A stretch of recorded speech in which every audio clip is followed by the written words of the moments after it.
Shakespeare বলেছেন, একজন ছেলে কখনো একজন মেয়ের বন্ধু হতে পারে না, কারণ এখানে আবেগ আছে, দৈহিক আকাঙ্ক্ষা আছে।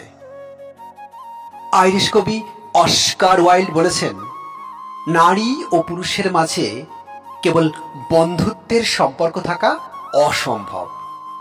যা থাকতে পারে তা হলো আকাঙ্ক্ষা, ঘৃণা, দুর্বলতা কিংবা ভালোবাসা। হুমায়ুন আহমেদ বলেছেন, ছেলে মেয়ে বন্ধুত্ব হতে পারে, কিন্তু তারা অবশ্যই প্রেমে পড়বে, হয় খুব অল্প সময়ের জন্য, অথবা ভুল সময়ে, কিংবা খুব দেরিতে, আর না হয় সব সময়ের জন্য। তবে প্রেমে তারা পড়বেই।